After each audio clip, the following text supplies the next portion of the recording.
Hey guys, what is up? Super K-Man Rocks here, and we are finally here for the technical week number 1 of the LPL Spring Split, of LPL Split 2, whatever you technically want to call it. Obviously, they've gone a little bit more direct in terms of their naming pattern, but this is the Spring Split. We all know what this is, and we're through the placement stage, we're through the last chance qualifier, we know Group Ascend, we know Group Nirvana, and they get to kick off with week 1 here today. This is going to be the shortest week that we cover in the LPL all split long. Basically, from this point onwards, we are back towards what the regular LPL regular season kind of looked like a couple of years ago, where we were getting those, 16, 17, 18 best of threes per week. Obviously, you look forward to that in the upcoming weeks if you want to, but today we're going to be covering the first 6 that happened in the technical week number 1. So I'm excited. Hope you guys are as well. If you are, let me know down in the comment section below. If you want to know my thoughts on how we got here, check out the playlist up on the iCard. That's going to have every single game from the placement stage, from the last chance qualifier, done in the same overview and analysis format that I'm doing here today. So if you're interested in how we got to Group Ascend, how we got to Group Nirvana,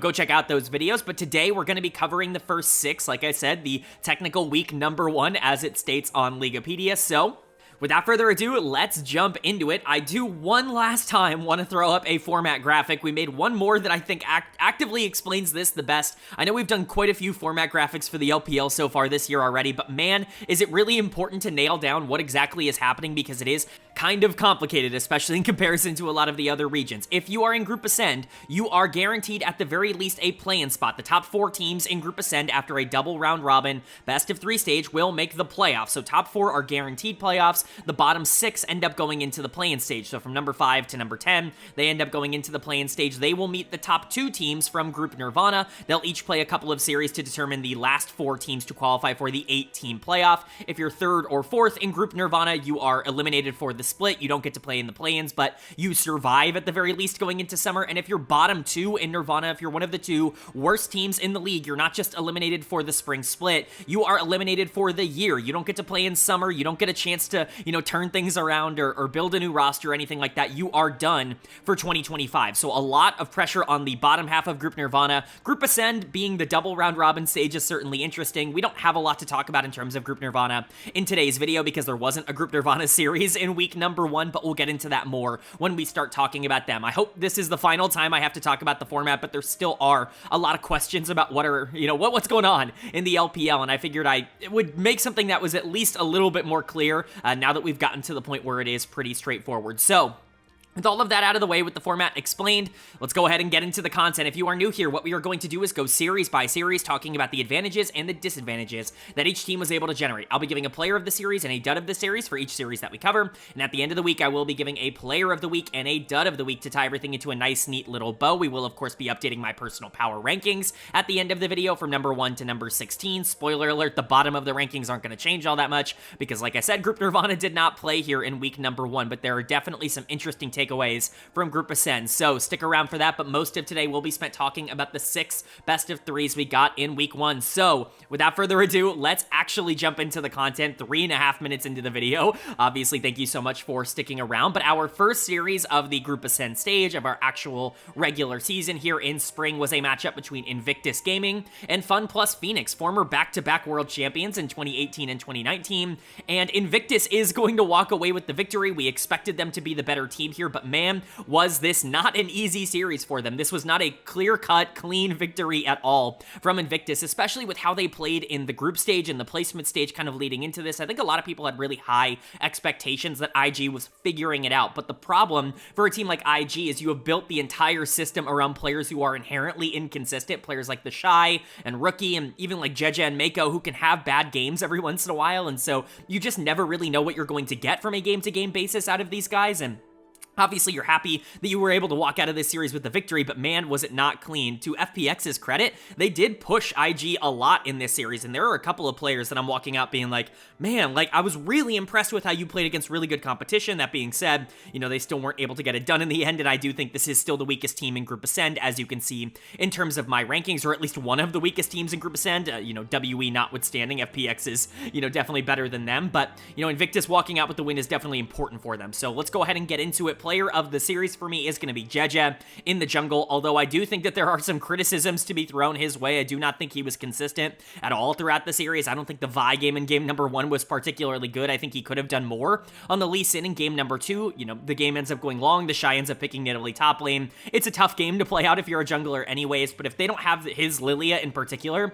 in game number 3, I'm not sure how winnable this series is, because he really ran that third and final game of the series. You know, he should be way better than Shadow. He has been excellent. Jeje has really been a hyper carry for IG throughout basically all of 2025. He's been one of the best junglers in the world so far. His performances have been about as good as you could ask for, especially because he is coming off of a pretty major injury at the end of last year. You know, it's really cool to see that he's back into a top contender team after being on a bad Edward Gaming team last year, and he's, you know, recovered well, and he's performing up to his standard. Like, this is the Jeje that they were hoping that they were going to get, and he did show up in game number 3, but even then, like, he wasn't the most consistent player in the world across all 3 of these games. He just showed up when it mattered the most. I do want to point out the Shy as well. You know, people are going to kind of talk about whether or not the Nidalee pick was good or bad overall, because it's very greedy, it's very aggressive, but it did kind of work out. Like, he was really valuable in that second game. He was doing a lot. He clearly has practiced that matchup and practiced that champion quite a bit, so I'm not going to criticize him too much. I think the Shy has been fine over the course of this year. I basically have no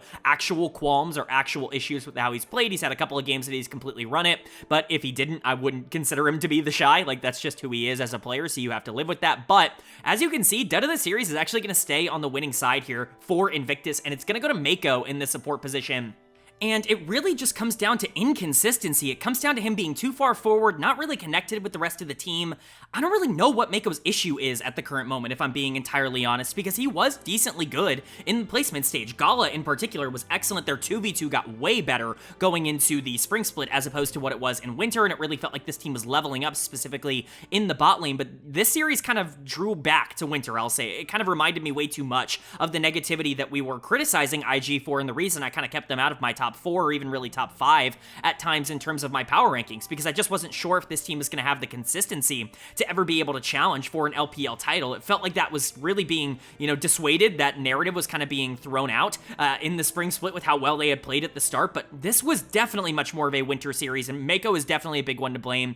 He tried to throw game number 3. There's basically nothing else I can say. He was not good at all in game number 2 on the Rel. In that same vein, it's not like he was good in game number 1 on the Leona. There were just so many different problems. Like, Jway was the better of these two supports, and I know that the scorelines don't necessarily indicate that, but Jway played much better than Mako in this series, and I just don't think that that's acceptable if this team wants to be top 3 like they currently are in my power rankings. So he needs to be better. Gala's scoreline is definitely better than he played as well. I do think that there are plenty of ways he could have improved his gameplay. There were some inconsistencies in terms of his positioning, but Assume was also not ideal on the other side of this matchup, which we'll talk about, but Gallus definitely was not playing the way that he did in the placement stage, which I think you really need to see. You know, Rookie was solid, but Kara was arguably better on the other side. Like, we're looking at all of these things for IG, and you feel pretty lucky to be able to walk out of this series with a victory. Jeje popped off in game number 3, and the Shy obviously really kind of did a lot in game number 2. Game 2 in general was just kind of a fiesta, and IG was more talented, so they came out on top. But FPX put up a really good fight, and I do want to highlight that. And it's not even the way that they won a lot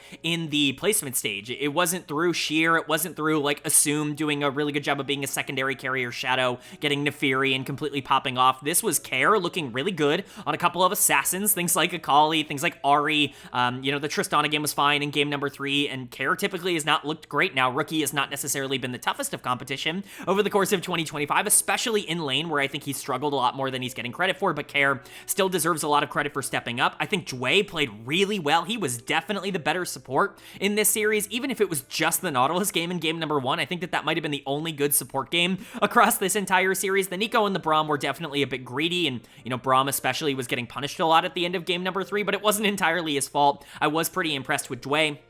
And I think outside of that, like, Shadow was fine, especially in their win in game number 1. The Pantheon, the Sejuani, they weren't perfect, but if you're going to criticize something for FPX, it's Assume in the bot lane. You were really hoping that this was going to be a pretty big upgrade to Bat when you brought him in, and for the most part, he's been an upgrade, but I still continue to think that Assume is very outclassed, having to play in Group Ascend. Like, I just don't know if he's a Group Ascend type of AD carry. He's somebody who's right on the fringe of being good enough to be in that zone, and he needs to show a lot more than what he showed in this first series, because his support was very active active in trying to make plays, and he was not following up on basically any of them. I need to see more out of him, but if Care is going to be fine, that's a good sign. My concern for FPX is that this had more to do with IG being inconsistent and not necessarily being great across every single moment of every single game than it did with FPX being able to step up. We expected this team to be near the bottom of the Group Ascend standings, to not really be able to compete with the upper echelon. The fact that they were able to take a game and make game 2 so close, I think, is already a positive for them, but Invictus really needs to get more consistent here. There's nothing else really to say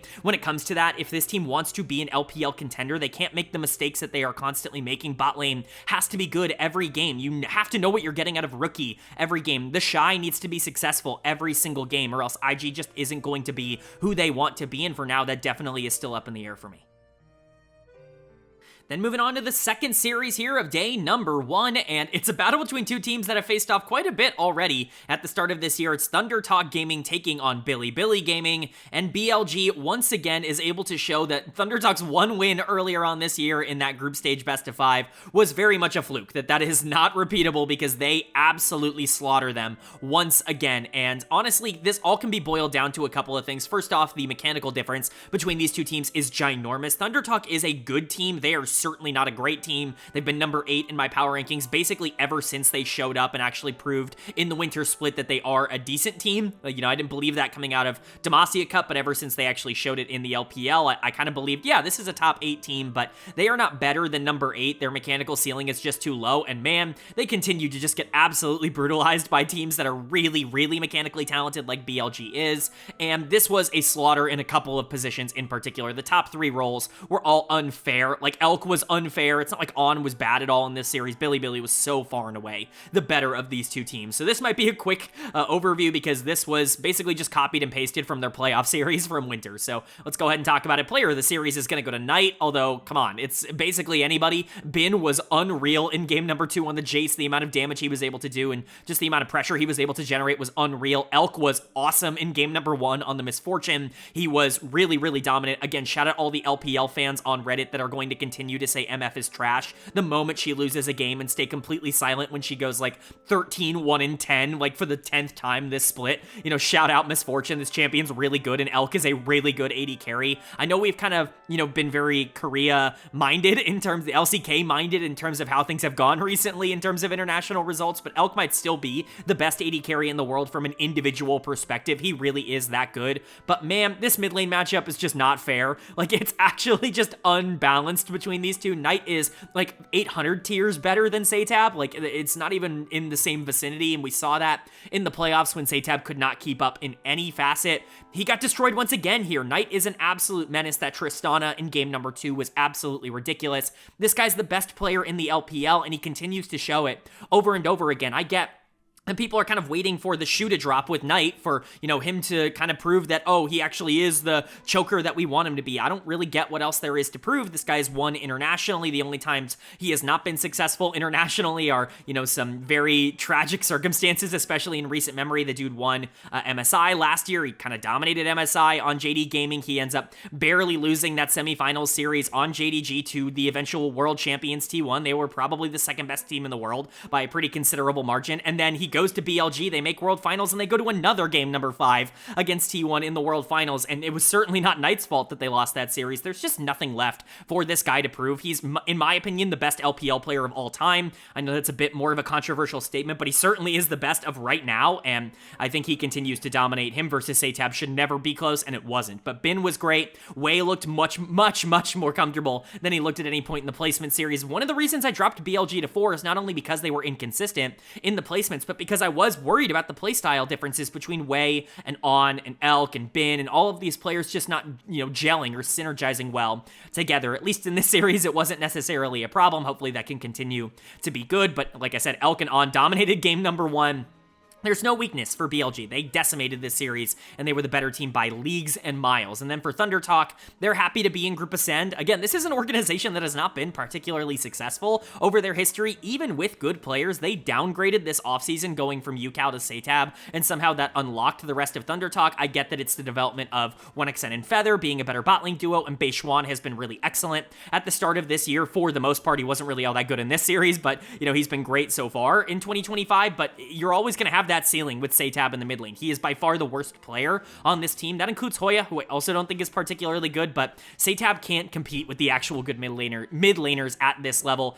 He's been destroyed by Knight twice now, and it's not even been remotely close. He's done to the series pretty obviously for me. He's just not going to be able to survive. Beishwan was also not particularly good here. I will continue to die on the hill that Beishwan is the most important member of Bilibili Gaming, or of Thunder Talk, not of Bilibili. 1xN and Feather are really good, and 1xN is a great player, but I don't think he's the cog for this team. I think he's kind of like the output, right? Like, if everything is working, 1xN can pop off, and he is a very good player, but Beishwan kind of determines whether or not they win or lose in terms of the series, because even if 1xN plays well and Beishwan doesn't, they're going to get absolutely slaughtered in terms of the macro game, and that's exactly what happened here. Hoya was not even, again, on the level of Bin. It wasn't even close, and as good as the scoreline looks for 1xN and Feather, it's not like they were competing with Elk and On. They were just trying to be not the worst players on their team. This was not a close series. This was not back and forth. This was not interesting. Thunder Talk got rolled over, and I expect that to be something that continues for them. Maybe not to this extreme, but like Bilibili's not the only great team in Group Ascent. Thunder Talk is just not on the level of the upper tier teams, and I think we will continue to see that. And then for Bilibili,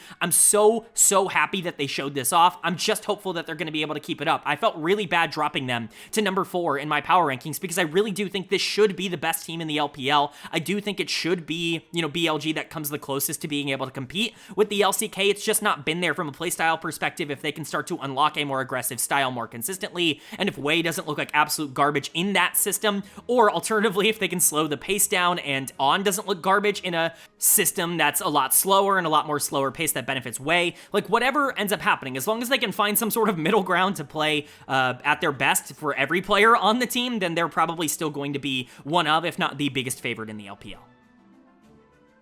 But then moving on to our final series of day number 1, and closing off the first half of our week, it was a finals rematch from Winter between Top Esports and Anyone's Legend. That Top Esports is going to once again pick up a win in, this time 2-1 in the best of 3. I know people are tired of Top Esports. I've already talked about it so much on this channel. People are tired of this team doing so well in the LPL, looking so good, and then going to an international tournament and not living up to expectations. I've kind of pushed back on the TES choker narrative at times, but it's hard to dispute what happened at First Stand. That was by far their worst international performance ever. I don't even think I really need to explain why. Even when you talk about like Worlds 2022, you're looking at a team that, yes, didn't make it out of groups, but there were a lot of shenanigans around them not making it out of groups. And, as it turns out, they were in kind of a group of death with the team that ended up winning Worlds in DRX, so you're not too critical of them. Rogue, obviously, they should have been better then, but they got screwed out of being able to get out of that group. So at the end of the day, Top Esports kind of on a downward trajectory in terms of international performances and an upward trajectory in terms of domestic performances, because they continue to be the best team in the LPL, and it continues to be very clear to see that. Now, this isn't exactly this dominant series. They made a lot of mistakes here, and AL just didn't capitalize necessarily in the way that you would want. This didn't feel like a battle between the two best teams in the LPL, but hopefully there is still a lot of good to take away from this. Player of the series for me is going to go to 369 on the top side. I've been hyping up Flandre all year long. He's been the best top laner in the LPL from a production perspective, at least in my opinion. I don't even think it's been particularly close. Again, Bin's also been really good, but Flandre's been better. And unfortunately for Flandre, it feels like 369 kind of has his number. He was way better than Flandre in the finals when these two teams faced off against each other at the end of Winter. And once again, this is another series where 369 just feels like the better player. I get that if you looked at the score lines, you wouldn't necessarily think of 369 first. Maybe Jackie Love or Cream would jump out to you a little bit before that, but trust me, 369 was by far the most relevant player in these two games. The Renekton game in particular in Game 2 was really excellent, and him being able to completely outplay Flandre on the Gnar early on was a big reason why that team ended up winning that game. And those Kennen ultimates, man, I get that Kennen's easy to stop, but you still gotta stop him. It's not free. You still have to do it, and 369's always been one of the best Kennen players in the world. I would consider this one of his signature picks, and I think a lot of other people would as well, so you're definitely excited to see that kind of performance from him, because again, he really needs to have those kinds of performances and just general showcases in order for this team to be as good as they want to be. But it wasn't just him. You're also looking at someone like Kanavi being super important in Game 3 on the Vi, being able to create opportunities for the rest of this team. Like, the setup on this team is actually kind of difficult to execute if the Kennen can't get a free ultimate off. 369 was doing a great job of trying to position himself, but Kanavi really needed to be kind of the go button for this team, and he was exactly that. He was awesome in that third and final final game. I get that the Skarner and the Maokai, they weren't exactly perfect, specifically the Skarner in game number 1, but Kanavi was unreal good in the placement stage. He's been the best player in the LPL, arguably the entire year. Up until this point, he's certainly like number 1 in terms of the conversation for MVP in my eyes right now, and he continued to prove that. He is awesome. He is a really, really good domestic player, and I'm glad to have called that out at the beginning of the year. Jackie Love got a ridiculous amount of resources, but at least was putting it to good use at the end of the game on the Ezreal. He was chunking out the Ahri, he was chunking out basically the entirety of the front line. Sometimes he was a little bit too scared in the actual 5v5, which is very rare for Jackie Love, although it's a little bit more common now than it was a couple of years ago, but still, a lot of the pre-fight stuff and just the general poke and positioning he was doing specifically on Ezreal in game number 3 was very valuable. Cream was fine. Don't really have a lot to say about Cream, to be honest. He was more so along for the ride in this series, and Crisp definitely died more than he had to. Definitely was a bit more aggressive on some of these engages, but I think he looked better on the Karma in game number 3. So overall, it's a good win for Top Esports when you're looking at things they could punish, like Jackie Love getting behind early and, you know, having a ton of attention put into him. Like, that should have been more capitalized on by AL, and Top Esports still was able to stay relevant in those instances. Those are the things that went wrong for Top Esports internationally. We'll see if that ends up being more of a problem, but at least for now, it's nice to see that Kanavi continues to be important and really relevant when the game matters the most towards the back end of the stretch, and 369 does feel like he's catching back up in terms of his own individual performances. And then for AL on the other side, it's just disappointing. Really, you would have hoped they would have walked out with a win here. Tarzan gets the Neferi in game number 1, is able to take over like basically everybody has in this region on Neferi, but they can't close out games 2 or 3. Both of these games were very, very winnable for AL, especially because, like I said, you basically took Jackie Love and Crisp out of a lot of these games early on. You put so much time and attention into getting Hope into a good spot, and Hope just wasn't good enough as a carry to be able to carry them across the finish line. Now, that being said, I'm not blaming Hope entirely, but dud of the series for me is going to go to Flandre on the top side. He was probably leading my MVP conversation, at least in the spring split, coming out of the placement stage. He certainly was up there with someone like Kanavi, but this is the kind of series that you solidify that in. This is the kind of series that you show, yeah, I'm the best top laner in the league. 369 is a player that's, you know, played well into me in the past. He obviously has a really great reputation long-term in the LPL, and I can show up and kind of prove that I'm not only the number 1 top laner, but I can help AL be the number 1 team in the league, and he just did not do that. He was not good at all in the back of this series. The Gnar got outplayed entirely in game 2, and the Gwen was probably his worst game of the entire series. People are talking about how strong Gwen is and how unstoppable it was in the LPL. This thing was undefeated for a very long time, including a couple of pop-off games by Flandre, and somehow, some way, this was his worst game of the series. It's just not a great circumstance overall for him. He's going to need to play better than he did today, and AL is going to be kind of perpetually trapped below number 1 if Flandre is not going to be able to step up and be that number 1 top laner. That's the reason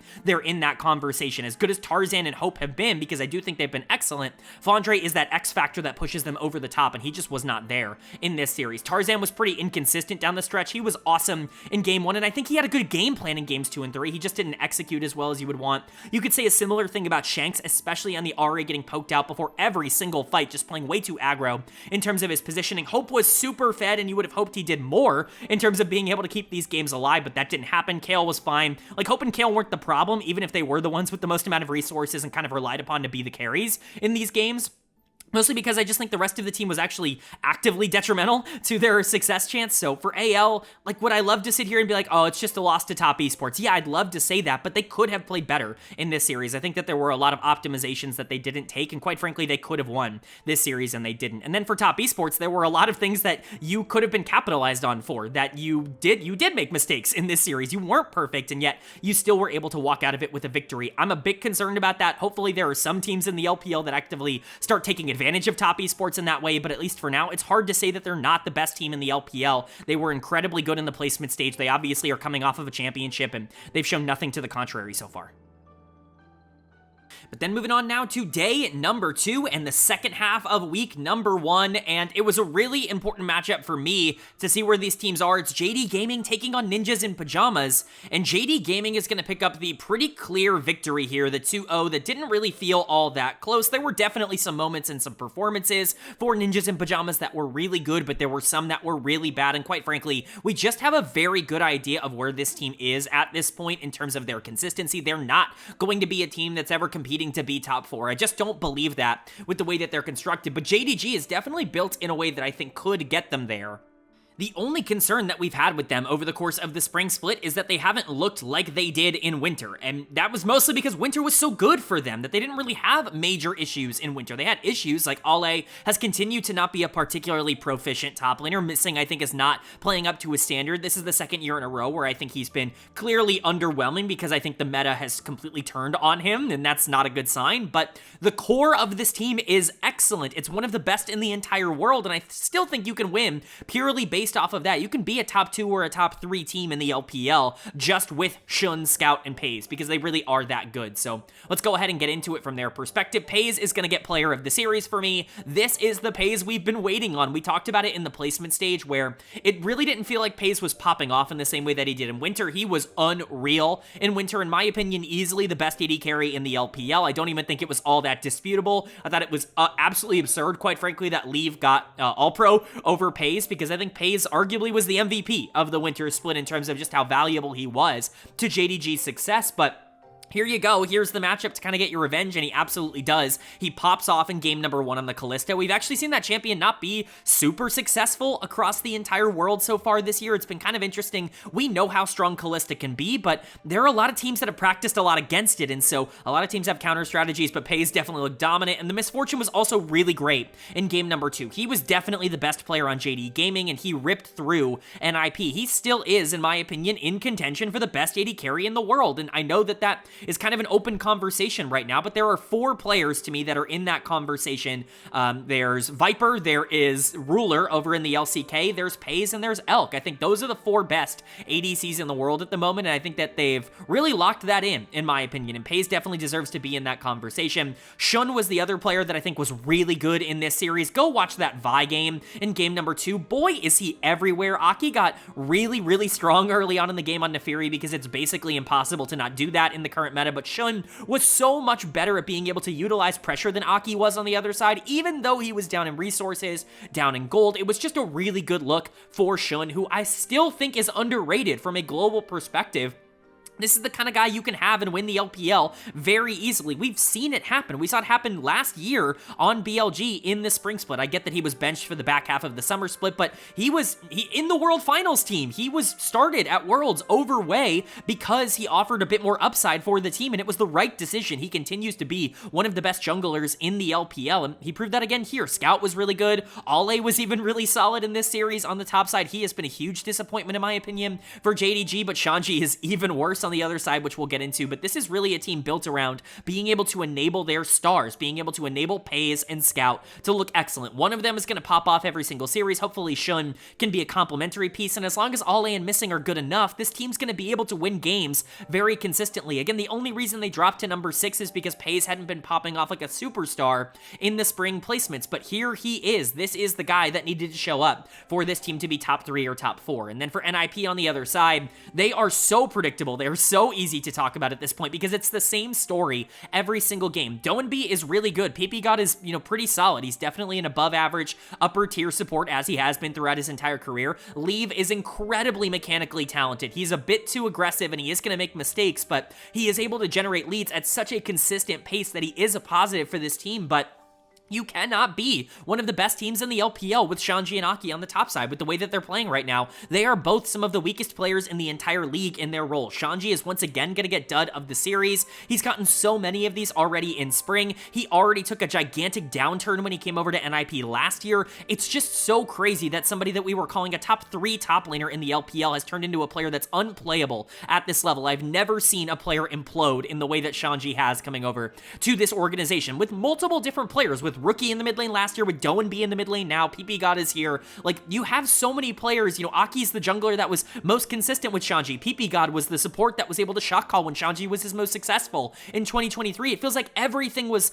lined up for him to be able to bounce back, and he has done nothing but crash into the ground. I don't even know what to say at this point. Not even the Cassante looks good at this point, because Shanji doesn't even exist anymore, and he's going into Ale, who has not really been all that good this year, and it's just a really bad look for NIP, and they're not going to be able to be successful until he is at least a slightly below average top laner, because right now he's bottom 1, bottom 2 in the league, genuinely, in terms of his output. And then Aki is also just somebody who doesn't do enough. He is really regressed. Again, 2023 feels like such an outlier year for Aki because he's not been able to keep up that same level of pace, and It makes you wonder why this organization even brought him back. Coming into this year, he got benched at the end of last year for Leon, and they looked better with Leon. Aki has not gotten back on track. PP God has not helped him out in that regard. He got so far ahead on the Neferi in game number 2, on the champion that most people are considering unbeatable on this patch, and yet he still wasn't good enough to be able to do anything in the back half of the game. As long as these two are playing the way that they are, NIP is always going to be a team that's on the outside looking in, which is really unfortunate.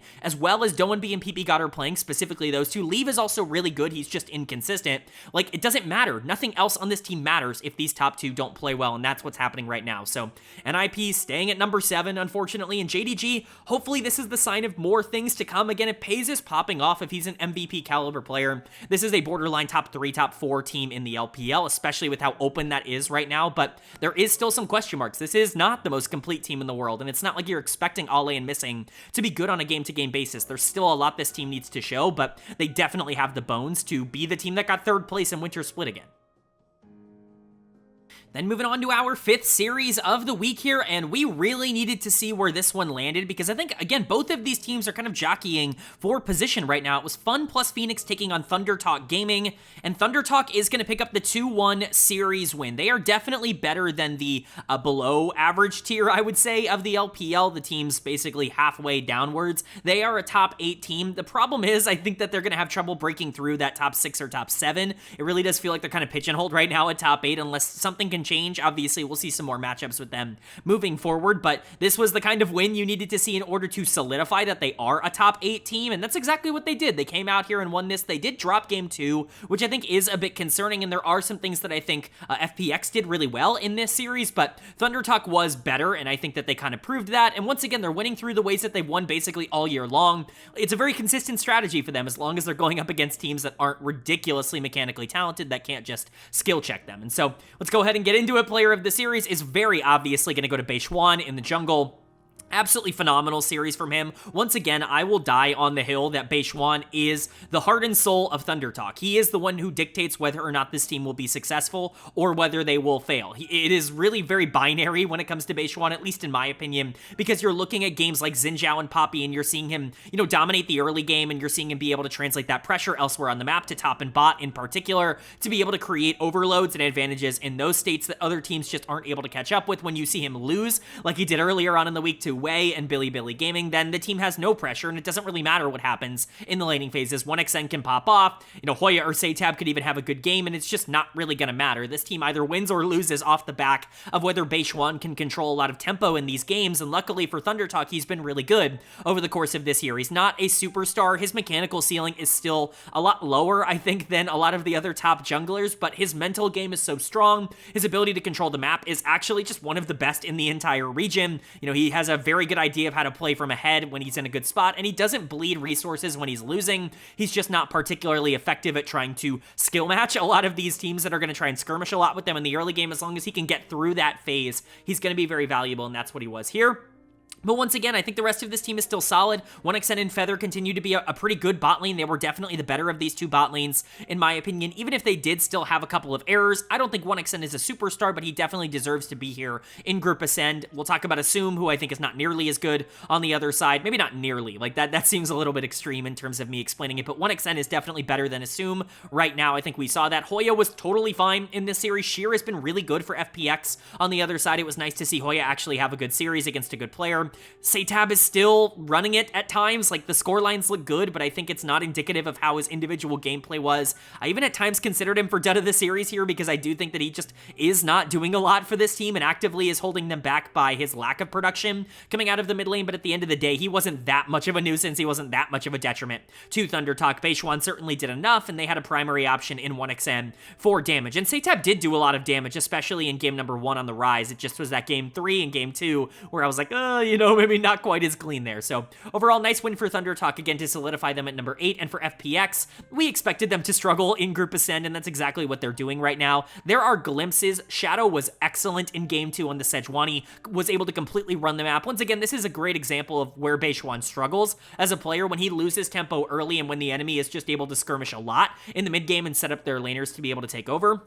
You're in this situation where you can't really answer if you're Beishuan. He doesn't have the skill set to be able to pull things back in that regard because he doesn't have insane mechanics. He's not one of these like incredibly flashy players. It's not really his style, and Shadow was able to take advantage of that in game 2, but didn't really have the pressure or the priority in the other games. In fact, I think you could argue that Shadow was the worst player in their losses, but he was so good in game 2 that it was hard for me to consider him for dud of the series. That is going to assume in the bot lane. And again, maybe this is a controversial take. Maybe this isn't going to be particularly popular. I am not impressed with Assume. I've never been impressed with Assume on this channel. I have given him some credit. I don't think he's like a horrible player or anything. I certainly think he was an upgrade in the bot lane from Bat, who I just was not a big fan of in terms of the tape that we saw either in the LDL or in the LPL when he actually got his shot, but he is like a perfectly slightly below average AD carry. He is like middle of the pack. He's an ADC that I think would fit perfect on the 9th or 10th best team in the LPL, and I just don't know if he's ever going to be better than that. And that's kind of proving itself to be true so far in Group Ascend, where he did feel outclassed in both of the series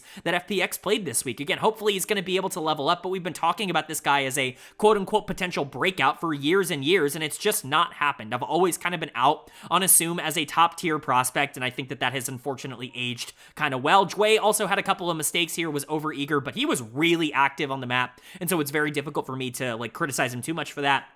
Sheer kind of needed to be better. Again, he's the best player on FPX. He certainly has been over the course of the beginning of the spring split. To get this team into Group Ascend, he needs to step up like it. Hoya is a player that he should be beating, and he wasn't. He wasn't useful at all here, or at least not nearly as useful as he could have been. Kare was fine in the mid lane. Kare actually had a pretty solid week, number 1, all things considered, but FPX is who we thought they were. They're a decent team that is definitely better than the bad teams in the LPL, but they're not like a team that's competing to be upper half. Like, it's just not where they're at right now, and Thunder Talk is just barely in that upper half. They had some problems here, but they are the better of these two teams. They're a top 8 team. Do I think they're competing for top 6 or top 7 right now? No. I think that there is a clear gap between the actual good teams in the LPL and Thunder Talk, but at the very least, this is better than they've been at any point in their organization's history, and that's already a positive.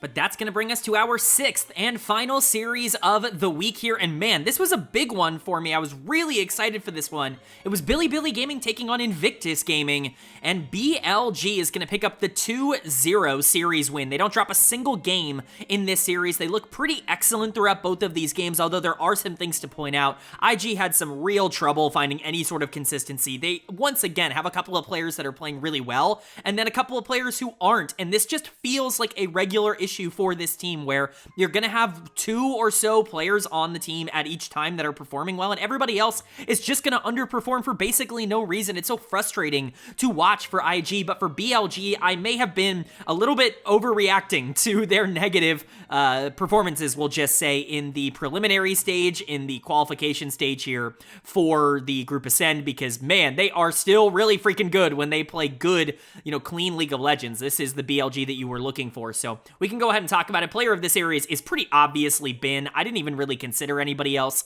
for this position. He actually 1v9'd on Sion in game number 2. Not to say that the rest of the team was bad. Elk had a really good series overall. His Ezreal in game number 1 was phenomenal, and quite frankly, if Bin didn't pop off nearly as much as he did in game 2, Elk would have easily gotten player of the series here because he manhandled IG in that first game, but come on, man. How do you watch the game number 2 here and not point out, oh, Bin Sion, pretty darn good, pretty darn difficult to deal with. It was unbelievably good from him. Hopefully this has been just getting back into form in spring, him getting a lot more comfortable, again, playing with this new iteration of the team. Not that it's entirely new, but they definitely play different than they did last year, and I think Bin struggled with that a bit out of the gate. It feels like he is going to get back on track, and he will once again be the best top laner in the world, or at the very least in the conversation with that, with players like Zeus, who have been really good across this year. But again, Elk definitely deserves as much of the credit as Bin does here, because Elk was unreal in that first game. Just because Bin 1v9 game 2 doesn't mean you should take away anything that Elk did, because he really was that spectacular. Knight continues to look really good, even with Rookie playing easily his best series of the entire year up until this point. I've been mega critical of Rookie, but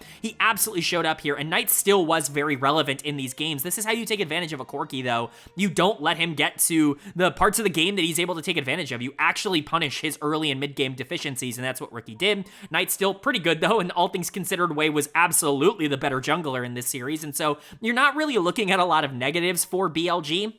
you're mostly just looking at Invictus kind of throwing things at them and kind of giving them a lot of advantages, but BLG still was able to get a lot on their own. They still were able to capitalize on those mistakes, and you know what? Worse teams would not have done what BLG was able to do in this series, especially not as efficiently as they were able to do it. I feel very good about this team coming out of this series. And then for Invictus, like, what do you even want me to say, man? Jeje has been so good all year, only to be absolutely horrendous in this series. Mako looked like he was finally turning the corner back after a rough winter, and then he throws that all away by arguably being the worst player in the entire league in week number 1. He's done of the series. Like, what do you even want me to say? Mako was actively running it throughout the entirety of game number 2 on the Leona. It wasn't like he was perfect in game number 1 on the Rakan either.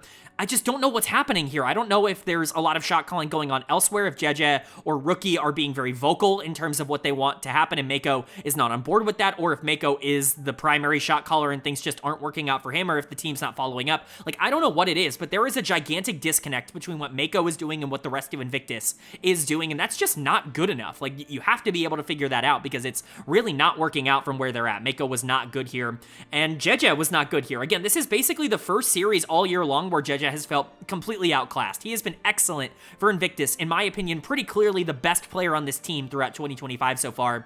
Not so much in this series, probably the worst series he's played all year, and that's just not a good thing to say. The Shy scoreline looks bad because he had a horrible build on Aurora, but he actually played relatively well throughout a lot of these games, especially because Bin was doing well on the top side.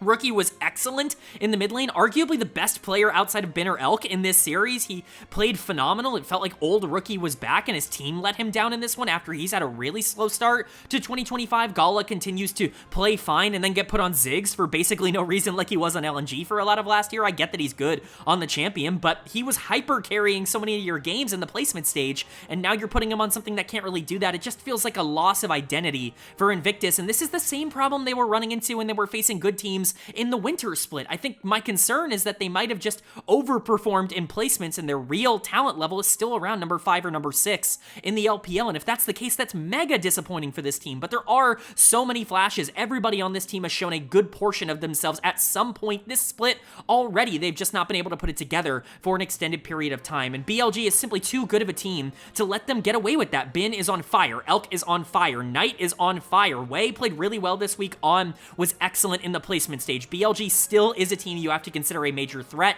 and once again, are they the best team in the LPL? They certainly have a really good case to be made that they are. They have a couple of issues that we're gonna have to see if they can continue to overcome, but so far, it's been nothing but good vibes at the start of the actual regular season. Alright, but that is going to do it for my LPL Spring Split Week number 1 overview and analysis video. Up on the screen, the updated standings after Week number 1. Again, not a lot of action in Week 1. We always start with one of these like mini weeks before getting into the actual content. It's going to be an absolutely gigantic video next week and beyond, as it typically is here on Mondays. Hope you guys are excited for that, but we do have some power ranking updates to go over here in Group Ascend. You can see where I personally power rank these teams from number 1 to number 16 in the power ranking column. Change is going to be how that has changed from last week to this week. We can go over the risers and the fallers. Here, number 1 is staying the same. Top Esports, at least as of now, to me, is still the best team in the LPL, but hot on their trail is Bilibili Gaming, jumping up to number 2. It's very clear to me that they are clicking in a way that they weren't earlier on in the year. Hopefully, that means more success than what they had earlier on in the year. This is a top 2 team if everything is going right for them.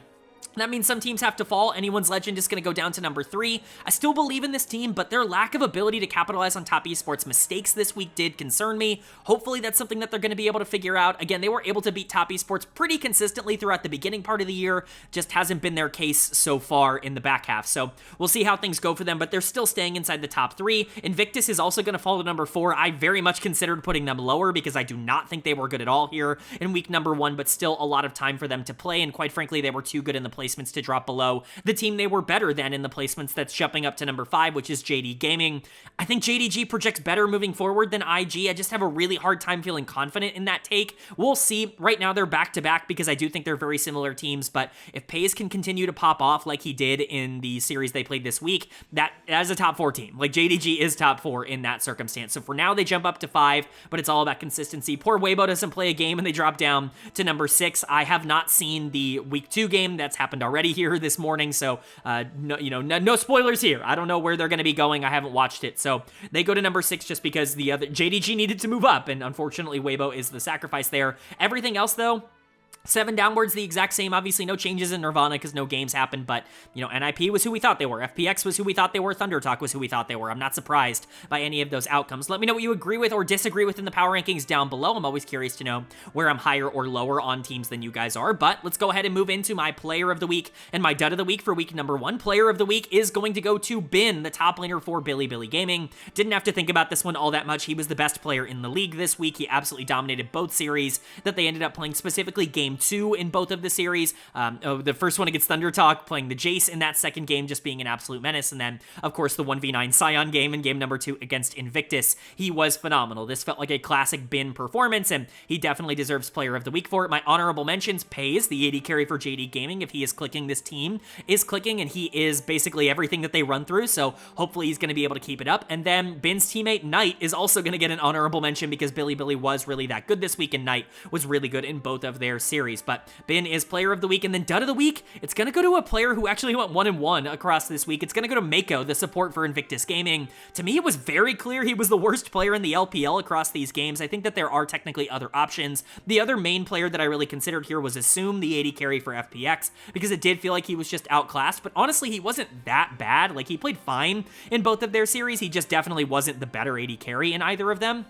And Mako actively was detrimental to Invictus, so even with the record being better for IG, even with them picking up a win this week, Mako's going to get my dud of the week, and Bin is going to get my player of the week. But that's going to do it. I do hope you guys enjoyed. If you did, leave a like. It really does mean a lot to me. It lets me know you guys are enjoying the content, and it does help get this video out to a lot more people, which I'm always very appreciative of. If you're new here, hit the subscribe button. Like I said, we'll be covering the rest of the LPL regular season in gigantic bursts as we go throughout the rest of the year, but we cover all of the other major regions as well. LTA North, LEC, and LCK every single week on this channel, as well as the NACL Tier 2 over in North America. So if you're interested in a comprehensive overview of everything going on in LoL Esports, this is the place for it. Hit subscribe and hit that bell so you can be notified when those videos do go live. But of course, with all that being said, I hope you all are having a great day. I hope you continue to have a great day, and I will see you all